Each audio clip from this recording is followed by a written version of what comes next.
हमारी संस्कृति, हमारे संस्कार सदा रहें हमारे साथ। सब्सक्राइब करें तिलक। मेरे स्वर्गीय बड़े भाई महापराक्रमी वीर महाराजा बाली ने मरते समय मुझे यही कहा था कि जो वचन श्री राम को दिया है उसे पूरा करना। आज यदि मैं तुम्हारा परामर्श मान लूं तो मेरे परमवीर भैया और परम प्रकाशवान लोकों में विचरने वाले मेरे पिता भगवान सूर्य मुझे एक ही बात कहेंगे, धिक्कार है सुग्रीव, धिक्कार है तुझ पर।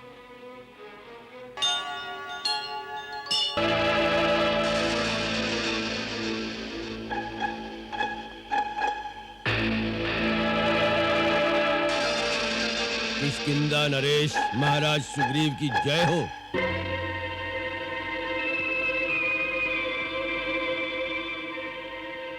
कौन हो तुम? मेरा नाम शुक है। मुझे लंकेश्वर महाराज रावण ने एक विशेष संदेश देकर भेजा है।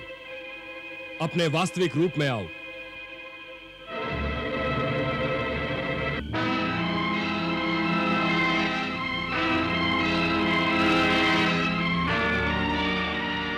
सेवक का प्रणाम स्वीकार करें महाराज। दूत शुक, अपना आसन ग्रहण करो। धन्यवाद।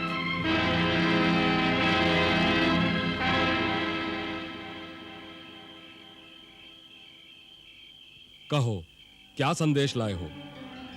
मेरे स्वामी लंकापति रावण ने आपको साधुवाद भेजा है। उन्होंने कहा है कि आप हमारे मित्र वाली के छोटे भाई हैं, इसलिए वो आपको भी अपना भाई ही मानते हैं। इस नाते आप जब चाहें लंका पधार सकते हैं, वहां आपका भव्य स्वागत होगा। लंका में सोना, चांदी, धन धान्य, हीरे माणिक आदि रत्नों की कोई कमी नहीं है। आप जितना चाहें हम आप पर न्यौछावर कर सकते हैं। लंकापुरी में अभिसार के लिए ऐसी सुंदर नृत्यांगनाएं हैं जिनके सामने देवलोक की अप्सराएं भी मंद पड़ जाएं। महाराज रावण ने यह भी कहा है कि स्वर्गीय महाराज बाली के साथ उनकी मित्रता की संधि थी। दोनों एक दूसरे की सहायता के लिए वचनबद्ध थे। उसी संधि के फल स्वरूप राक्षसों की एक अग्रिम छावनी गोदावरी तट पर स्थित थी, जहां पर खर और दूषण हमारी ही नहीं बल्कि आपकी सीमाओं की भी रक्षा करते थे, ताकि उत्तर की ओर से आने वाले शत्रु आगे बढ़ने का साहस न कर सके। परंतु सुना है कि आप वो सब बातें भूलकर अयोध्या के 2 राजकुमारों के बहकावे में आकर अपनी सेना लेकर लंका पर आक्रमण करने की बात सोच रहे हैं। महाराज रावण जानना चाहते हैं कि आप किस लोभ में आकर इतनी बड़ी भूल करने जा रहे हैं। हमारा आपका कोई वैर नहीं, कोई द्वेष नहीं, कोई विरोध नहीं। हमने आपका कुछ नहीं बिगाड़ा, तो फिर अकारण हमसे ये वैर क्यों? अपने देश से निकाले हुए दर दर भटकते उस वनवासी की सुंदर स्त्री का हमने हरण इसलिए किया है ताकि वो वनवास के दुखों से छूट जाए और लंका की महारानी बनकर कुछ सुख भोग सके। तो इसमें वानर राज सुग्रीव का क्या जाता है? महाराज ने यह भी याद दिलाने को कहा है कि लंका आपके बहुत समीप है। विपत्ति पड़ने पर जितनी जल्दी हम आपकी सहायता के लिए आ सकते हैं, अयोध्या वाले नहीं आ सकते, क्योंकि अयोध्या आपसे बहुत दूर है। इन सब बातों को सोचते हुए महाराज रावण ने आपसे अपेक्षा की है कि आप इन लोगों का साथ छोड़कर अपनी सेना को साथ लेकर आज ही किष्किंधा वापस चले जाएं, ताकि वानर राक्षस मित्रता बनी रहे। अन्यथा अच्छा नहीं होगा। अन्यथा क्या अच्छा नहीं होगा?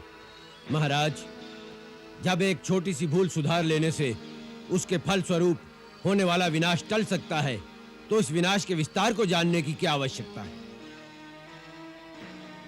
महाराज, मुझे पूर्ण विश्वास है कि आप महाराज रावण की इस बात को कभी नहीं टाल सकते, क्योंकि महाराज रावण की मित्रता के बढ़े हुए हाथ को ठुकराने का अर्थ है जैसे कोई बुद्धिमान पुरुष अपने द्वार पर आए हुए अपने परम सौभाग्य को ठुकरा दे।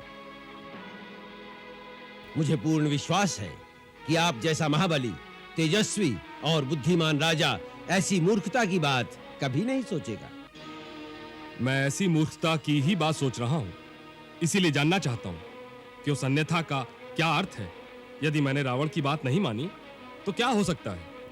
आपकी सारी वानर सेना का विनाश, किष्किंधा राज्य की सारी शक्ति का ह्रास, जिसके पश्चात किष्किंधा का राजा भी राम और विभीषण की तरह दर दर भटकता भिखारी दिखाई देगा। दूत!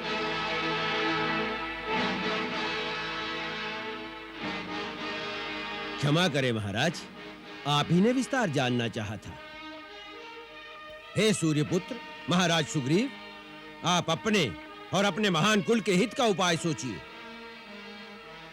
अपने ऐश्वर्य और समृद्धि को बचाने का उपाय सोचिए। अपने साम्राज्य की उन्नति का उपाय सोचिए।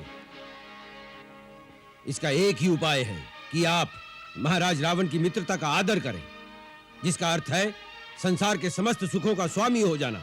आप उन सुखों को भोगते भोगते थक जाएंगे, किंतु वो सुख कभी समाप्त नहीं होंगे। नहीं शुक, प्राणी भी नाशवान है तो भोग भी नाशवान है।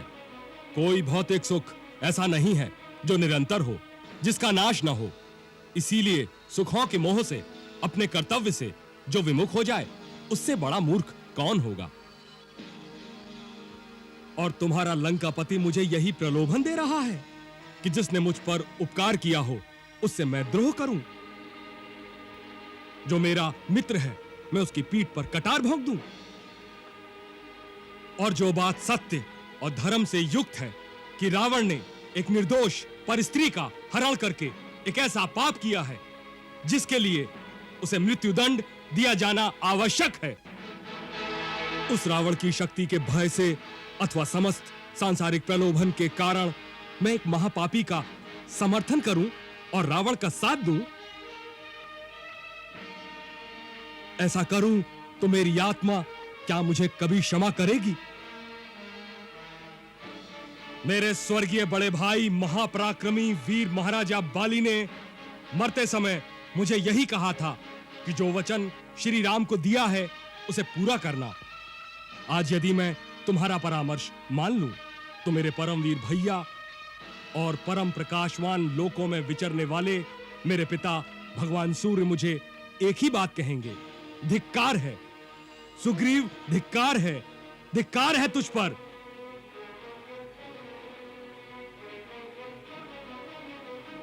तुम्हारे राजा को हमारे हित की चिंता नहीं हो रही है, उसे अपने समूल नाश का भय व्याप्त हो उठा है। वो जानता है कि श्री राम प्रभु के साथ सुग्रीव का सैन्य बल नहीं, सर्वनाश की भीषण लपटें लंका को भस्म करने के लिए लपक रही हैं। ये वो जान गया है, इसीलिए उसने फूट डालने की कुटिल कूटनीति की चाल चली है। आप मेरे महाराज को गलत समझ रहे हैं कपीश, तनिक विचार कर देखिए। चुप रहो दूत।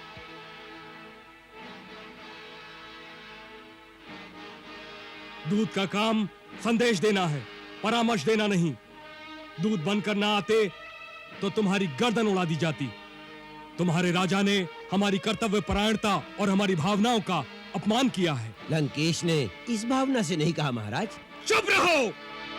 जिस प्रकार अपने नरेश का संदेश लेकर आए हो उसी प्रकार संदेश का प्रत्युत्तर जाकर उन्हें सुना दो।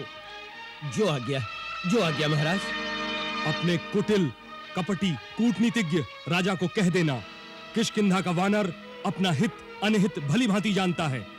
सावधान कर देना उस दुराचारी को, उससे मित्रता नहीं शत्रुता करके उसके दुष्कर्म का दंड देने के लिए किष्किंधा का एक एक वानर सैनिक उतावला हो रहा है। हमारी और उसकी मित्रता की कोई संधि नहीं है। हमारी संधि केवल श्री राम से है, और वो संधि केवल इस लोक की नहीं परलोक की भी है, क्योंकि वही तीनों लोकों के स्वामी स्वयं भगवान है। रावण से कहना श्री राम को अब भी पहचान ले। जो सबको भवसागर से पार ले जाते हैं वह हमें समुद्र से पार नहीं ले जाएंगे क्या? जाओ रावण से कह देना कि विभीषण के आने से लंका बच गई है, परंतु रावण को तीनों लोकों में कोई नहीं बचा सकता। हमारा उत्तर तुम्हारे राजा की मृत्यु का संदेश है।